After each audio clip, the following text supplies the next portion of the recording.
इस वीडियो को लाइक करें, हमारे चैनल को सब्सक्राइब कर बेल। न्यूज़ मास्टर मोहम्मद रहीम की खास न्यूज़। जलगांव शहर में कॉलेज के स्टूडेंट छात्र बच्चों ने क्या कहा? संविधान जिंदाबाद, सुप्रीम कोर्ट संविधान जिंदाबाद। वक्फ बोर्ड बिल के बारे में करीम सालर साहब, हारून मुफ्ती साहब और जलगांव के अंदर सभी मुस्लिम बोर्ड पसना के लीडरों ने ये मोर्चे के अंदर निकलते हुए क्या कहा, आइए देखते रहिए न्यूज़ मास्टर, हर पल हर वक्त हर घड़ी।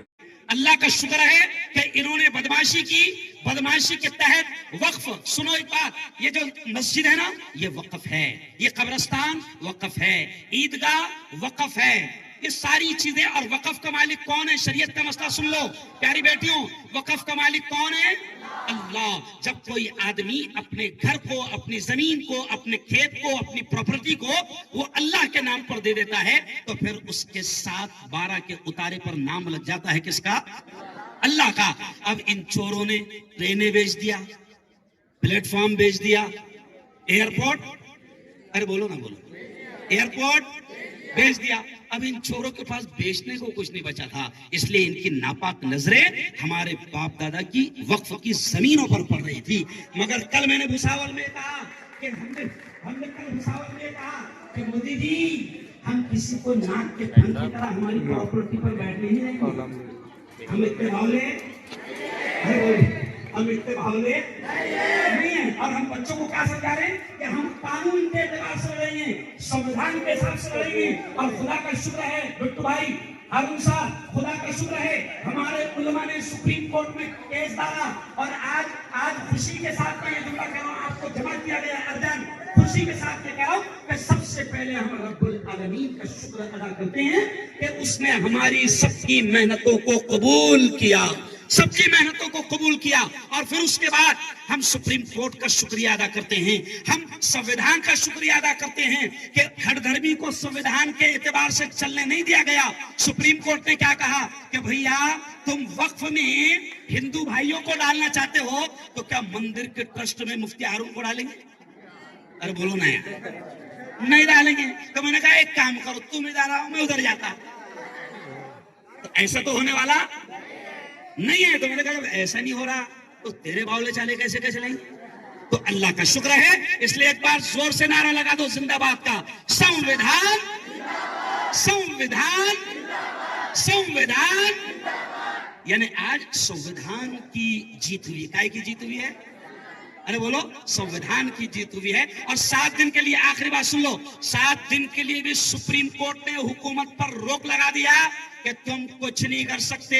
ये जो हमने सवाल खड़ा किया है 7 दिन में इसके जवाब लाकर दो, ये भी हम सबकी बहुत बड़ी, अरे बोलो, जीत है, कामयाबी है। तो हम अल्लाह का शुक्र अदा करते हैं। और इस खुशी में ये जो पूरी टीम खड़ी है ना, ये जो पूरी टीम खड़ी है, अयाज भाई है, बाबा है, बिट्टू भाई है, सर है, हारून सर है, ये पूरी टीम, प्यारे बच्चों, ये पूरी टीम 8 दिन से लगातार मैदान में काम कर रही थी। हम लोग कल सुबह 8 बजे घर से निकले, रात को 12:30 बजे घर पहुंचे। हम पूरे जिले में घूम घूम कर हमारी all India Muslim personal board coordination committee Jalgaon, जिसका मैं प्रमुख हूं, सर कोऑर्डिनेटर है और ये तमाम जिम्मेदार है, हम पूरे जिले को जायजा कर समझा रहे। क्या समझा रहे? ये जुमला सुन लो। हम ये समझा रहे हैं, हाँ, हम ये समझा रहे हैं कि पहले आप खुद जानो। अच्छा एक बात सुनो, अपना यकीन है कि पूरा निजाम किसके हाथ में है? अच्छा एक बात बताओ, नमरूद बड़ा बादशाह था ना? अरे बोलो बोलो, था। देखो आपने बोलना सिर्फ गया, क्या बोलना? क्या बोलना? देखो बहुत मजा आएगा बोला, क्या बोलना? गया। नमरूद आया, गया। शद्दाद आया, गया। कारून आया, गया। फिरौन आया, गया। ये भी आया, अरे बोलो इंशाल्लाह, बोलो इंशाल्लाह। मोदी आया, गया। अच्छा वो इतना होशियार है सर, पहले उसको बोल दिया भाई बहनों हमारा क्या है, हम तो कभी भी झोला उठाएंगे, चल देंगे। तो ये 5 साल पहले उसने बोल दिया है ना, उसको खुद को मालूम है कि मेरे को जाना है। तो खुदा का शुक्र है, रब का करम है, बहुत एहसान है उस मालिक का कि हमारी छोटी काविशों को अल्लाह ने कबूल किया। लेकिन सर आपकी इजाजत से मैं ऐलान कर रहा हूं, अभी जंग खत्म नहीं हुई, अभी तो शुरू है। हो सकता है सुप्रीम कोर्ट ने हमको बोली जरा 8 दिन तुम सांस तो ले लो, समझा? लड़ने के लिए आगे हमको तैयार रहना है, लेकिन पत्थरी नहीं फेंकेंगे हम, भौले चाले नहीं करेंगे। अच्छा, हमारा स्टाइल क्या है? मैं पूरे हिंदुस्तान में, अभी उड़ीसा से आ रहा हूँ, बिहार से आ रहा हूँ, पूरे हिंदुस्तान में बोल रहा हूँ, जवानों, प्यारे जवानों, तुम सुन लो। मैं बहुत खतरनाक बोला, 10 मिनट में दंगे करा देता मैं, इतना डेंजर है। लेकिन अभी नहीं, क्योंकि अभी 40 साल के ऊपर हो गया ना मैं, तो मेरे को भी अकल आ गए, समझ रहे हो? तो अब तुमको क्या करें जवानों, लोग तुमको उकसाएंगे, वर्गलाएंगे, रोड पर लाने की कोशिश करेंगे। कल भी मैंने उस हाल में क्या बोला सर, कि कभी कभी अपने बाजू वाला बहुत जोर से नारा लगा था, ऐसा लगता तुमको अपना है, लेकिन बाद में पता चलता तो भेजल था। तो अपनी सफ में ये भी देखना पड़ता कि कौन उधर से आयल है। अरे भाई, हमारे बड़े क्या करे, अभी इत्मीनान से जंग शुरू करो। अब कुछ लोग आपको पहले दिन डायरेक्ट उतार डाल रहे मैदान में, और पहले दिन ही अगर भिड़ गए तो 2.5 महीने में क्या होगा फिर? पहले दिन ही अपने ऊपर केस बन गए, पहले दिन ही अपने ऊपर केस बन गया, तो फिर आगे 2.5 महीने तक की परमिशन मिलेगी क्या? नहीं। तो हम जवानों को बोल रहे कि प्यारे बच्चों, हम कानून, संविधान, सेकुलर, जमहूरी तरीके से लड़ेंगे। और वक्त बड़ा, हमारे बड़ों ने इशारा किया, रोड पर आ जाओ, रोड पर आएंगे। हमारे बड़ों ने इशारा किया, जेल भरो आंदोलन करो, जेल भरो आंदोलन करेंगे, सारी कुर्बानियां देंगे, मगर हम अल्लाह की जमीन और अल्लाह की जायदाद को किसी चोर के हलक में जाने नहीं देंगे। कहो इंशाअल्लाह। हाँ, तो बस यही पर बात खत्म। जो गलत है, सरासर गलत है, और इसलिए फिर उन्होंने तरमीमी बिल लाया। ये तरमीमी बिल जो लाया, इसके अंदर हुकूमत जितने हमारी प्रॉपर्टी है, जो मसाजिद है, जो ईदगाहें हैं, जो कब्रिस्तान है, वो अपने कब्जे में लेने की साजिश के तहत ये तरमीमी बिल लाया गया। आप समझ लीजिए, ये तरमीमी बिल क्यों आया? वक्फ बाय यूजर, यानी जिसके कागजात नहीं है। अंग्रेजों की हुकूमत से पहले 13वीं, 14वीं, 15वीं सदी में कोई डॉक्यूमेंट नहीं था, और उस जमाने में जो उसका यूज होता था, वो मस्जिद हो, कब्रिस्तान हो, शमशान हो, ईदगाह हो, कोई उसके डॉक्यूमेंट नहीं थे। उसके इस्तेमाल की वजह से उसको कहते हैं वक्फ बाय यूजर। आप यूजर का स्पेलिंग समझते हैं ना? उसको इन्होंने खत्म कर दिया। अब वक्फ बाय यूजर अगर खत्म हो गया तो सारी प्रॉपर्टी गवर्नमेंट की।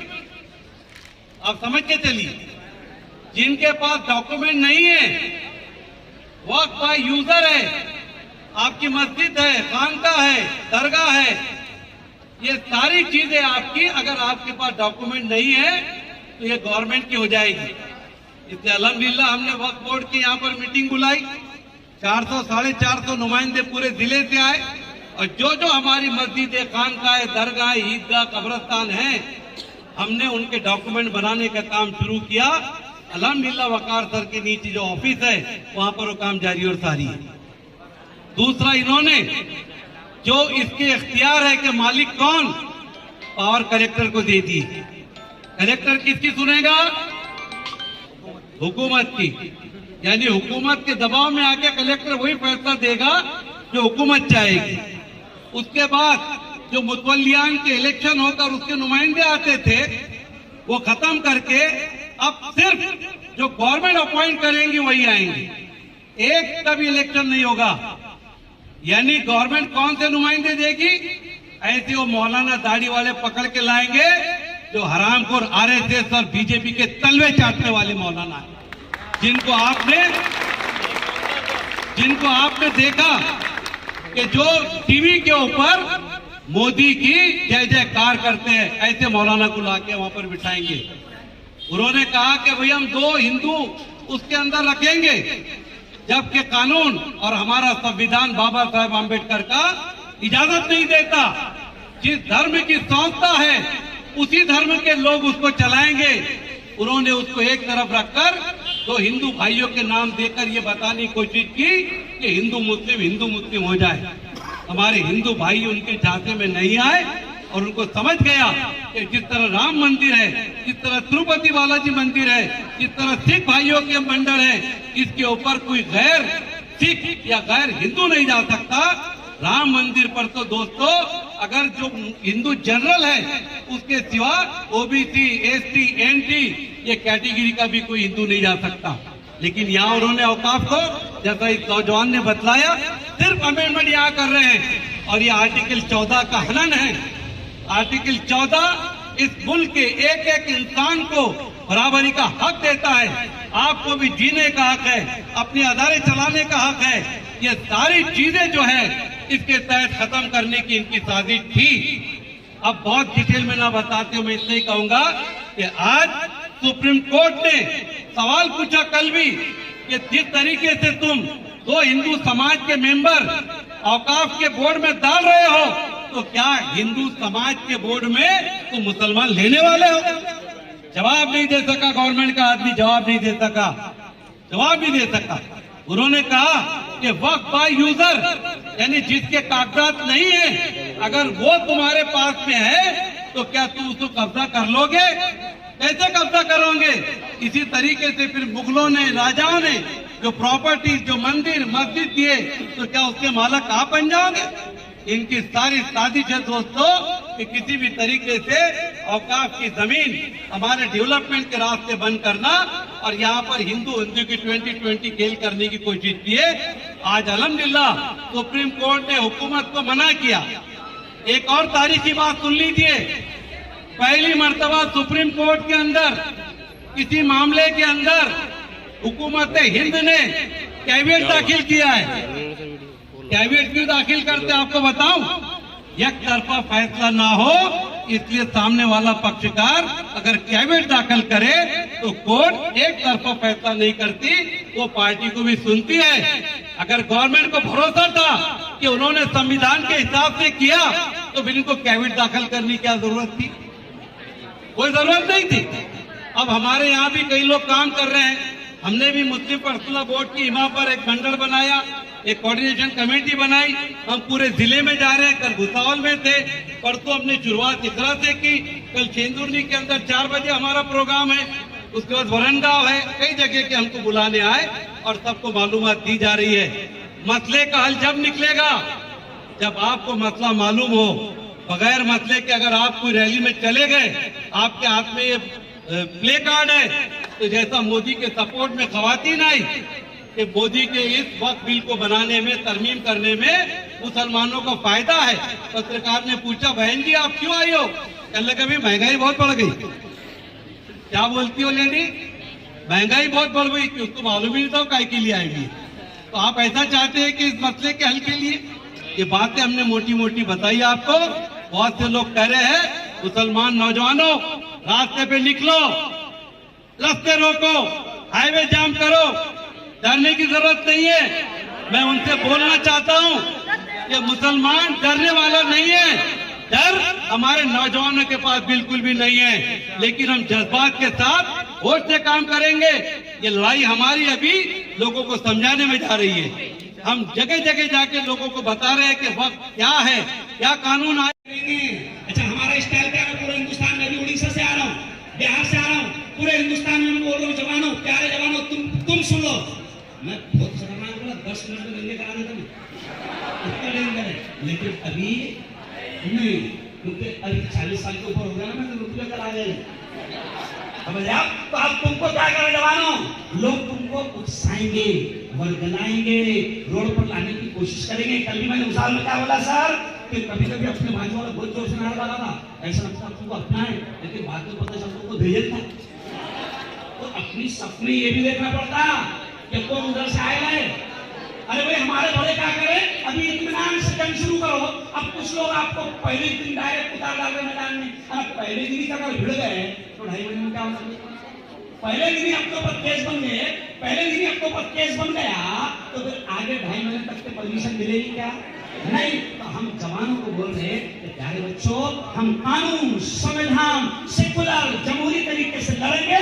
और वक्त बड़ा, हमारे बड़ों ने इशारा किया रोड पर आ जाओ, रोड पर आएंगे। हमारे बड़ों ने इशारा किया जेल भरो आंदोलन करो, जेल भरो आंदोलन करेंगे, सारी कुर्बानियां देंगे, मगर हम अल्लाह की जमीन और अल्लाह की जायदाद को किसी चोर के हलक में जाने नहीं देंगे। तो बस यही पर बात खत्म। मैं शुक्रिया अदा करता हूँ, पूरी टीम जमा है और हम लोग है ना ऐसे इधर आ रहे हैं कि ये वीडियो इधर से बनेगी और आपके साथ में हम नारा लगाएंगे। ये नारा फौरन न्यूज में जाएगा, है ना भाई? ये नारा फौरन दादा लड़े थे गोरों से, अरे दादा लड़े थे गोरों से। संविधान संविधान संविधान संविधान, supreme court supreme court supreme court, Muslim personal board Muslim personal board Muslim personal board.